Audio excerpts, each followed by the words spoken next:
अस्सलाम वालेकुम। कैसे हैं आप सब लोग। उम्मीद है सब खैरियत से होंगे और अच्छे अच्छे खाने खा रहे होंगे, एक दूसरे के साथ बहुत ही अच्छे तरीके से लाइफ को एंजॉय कर रहे होंगे। तो आज आपके लिए एक बहुत ही यूनिक सी रेसिपी लेकर आई हूँ जो कि बहुत ही आसान तरीके से और बहुत ही जल्दी बन जाती है। तो चलिए मैं आपको इंग्रेडिएंट्स बताती हूँ।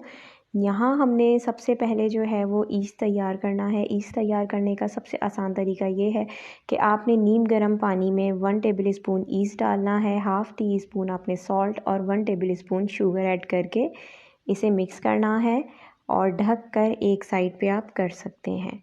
अच्छा, इस रेसिपी में एक ये बात भी है कि आप चाहें तो नॉर्मल घर में गुंदा हुआ आटा भी ले सकते हैं, लेकिन मैं थोड़ा सा इस रेसिपी को पिज़्ज़ा का टच देना चाह रही हूँ, तो मैंने पिज़्ज़ा डो का यूज़ किया है।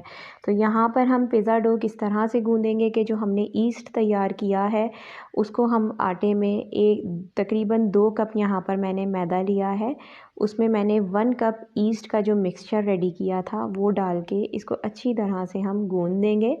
इससे पहले भी मैंने काफ़ी दफ़ा जो है वो आपको पिज़्ज़ा डो बनाने की रेसिपी बताई है। यहाँ हमारा जब आटा गूंथ जाए तो हमने हल्की सी ऑयलिंग करके और इसको थोड़ी सी देर के लिए रख देना है, तकरीबन हाफ़ आवर के लिए हम रख सकते हैं। अगर आप नॉर्मल आटा यूज़ कर रहे हो तो आटा गूंथने के बाद नॉर्मल आप आटा ले लें। 2 कप मैंने मैदा लिया है, आप 2 कप आटा लें, उसको पानी से अच्छी तरह गूंथ के और तकरीबन 10 मिनट के लिए रख दें। तो यहाँ पर जब तक हमारा आटा तैयार होता है मैं इसकी फिलिंग तैयार कर लेती हूँ। हमने इसकी स्टफ़िंग तैयार करनी है बेसिकली। यहाँ मैंने हाफ़ केजी जो है वो आलू ले लिए हैं, इनको मैंने बॉईल करने के बाद इनका पानी ड्राई कर लिया है। अच्छा, पानी इसलिए ड्राई किया है कि अगर हम डायरेक्ट आलूओं को ऐसे ही लेके यूज़ करेंगे तो वो अपना पानी छोड़ देंगे बाद में जब हम इसमें चीज़ें ऐड करेंगे। यहाँ पर 1 कप के करीब जो है वो मैंने बॉयल चिकन ली है, जिसको मैंने सॉल्ट डाल के बॉयल कर लिया था और उसको ड्राई किया था। कुछ कोरिएंडर लीव्स हैं, थोड़े से कॉर्न्स लिए हैं, थोड़ी सी कैरेट ली है चॉप हुई हुई, थोड़े से मटर हैं और थोड़ी सी ही कैप्सिकम है। ठीक है, ये थोड़ी थोड़ी क्वांटिटी में लेनी है हमें चीज़ें। बहुत ज़्यादा अगर हम लेंगे तो वो स्टफ़िंग हमारी बाहर निकलने लगेगी, इसीलिए आपने इसी क्वांटिटी को फॉलो करते हुए जो है वो अपनी रेसिपी पे आना है। 1 टेबल स्पून सॉल्ट डाल रहे हैं, 2 टेबल स्पून यहाँ पर चाट मसाला गया है और 1 टेबल स्पून ही यहाँ पर ब्लैक पेपर जाएगी। आप चाहें तो यहाँ पर चिली फ्लेक्स भी ऐड कर सकते हैं। मैं थोड़ा ये लेस स्पाइसी बैटर बना रही हूँ, ठीक है।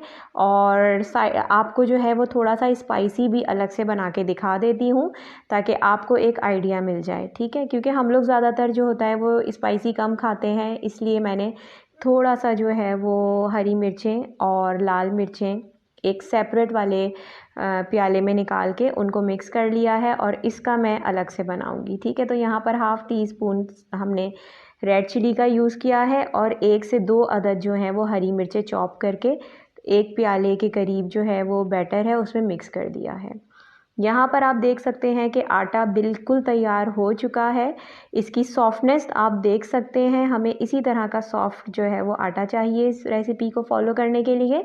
तो अगर आप घर का नॉर्मल आटा लेंगे तो आपने इसी को फॉलो करना है, बस अपने आटे को हार्ड नहीं गूंदना, ठीक है। आप देख सकते हैं इसकी सॉफ्टनेस के कितनी आराम से जो है वो पेड़ा बन गया है। आपने इसको पेड़ा बना के आप चाहें तो इसको बेलन से भी बेल सकते हैं, लेकिन मैं यहाँ पर अपने हाथों का यूज़ कर रही हूँ क्योंकि मुझे थोड़ी प्रैक्टिस हो गई है। और कोई ज़रूरी नहीं है कि आप अपने हाथ यूज़ करें, आप चाहें तो बेलन भी यूज़ कर सकते हैं। बस आपने एक गोल सी रोटी बनानी है और थोड़ी सी मोटी बनानी है, ठीक है। इसमें हमने काफ़ी सारा एक बॉल टाइप का बना के जो मिर्चों वाला हमने मिक्सचर बनाया था उसको एक साथ इस तरह से फ़ोल्ड कर रही हूँ। आपने यही मेथड फ़ोल्ड होने वाला फॉलो करना है, वरना आपके उसमें जो पेड़े में बबल आ जाएंगे और फिर स्टफ़िंग सारी इधर उधर निकलने लगेगी, ठीक है। तो ये स्टेप ज़रूर फॉलो करें। हमने इसमें जो बैटर डाला है उसके बाद आपने बेलने से नहीं बल्कि हाथों से प्रेस करना है।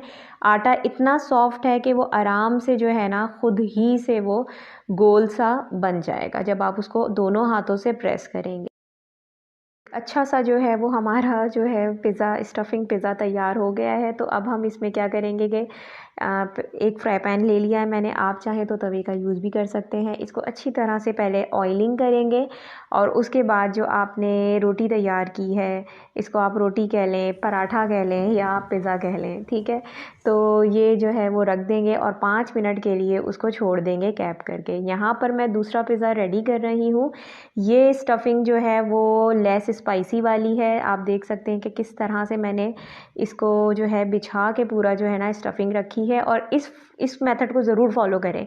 अगर आप डायरेक्ट पकड़ के पेड़ा बना देंगे ना तो उसके अंदर क्या होगा कि हमारी एयर चली जाएगी और सारी स्टफ़िंग इधर उधर से बाहर आ जाएगी। नीचे मैंने एक चीज़ का थोड़ा सा वो रखा था स्लाइस, आप चाहें तो श्रेडेड चीज़ भी ले सकते हैं और चाहें तो स्किप भी कर सकते हैं, ठीक है।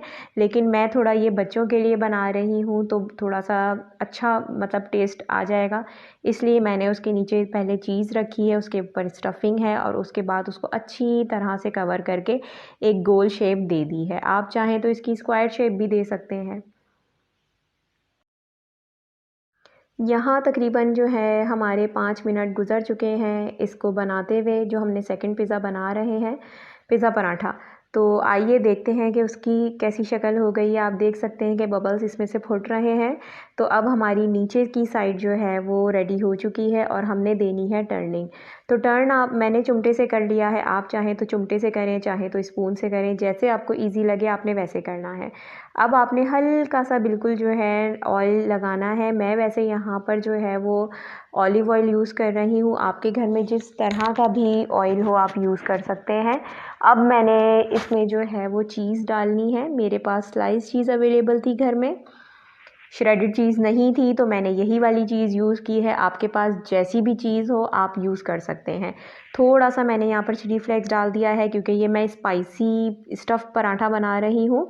और आप देख सकते हैं कि तकरीबन 5 मिनट के अंदर अंदर जो है चीज़ भी मेल्ट हो गई है। बस अब हम इसको प्लेटिंग करेंगे।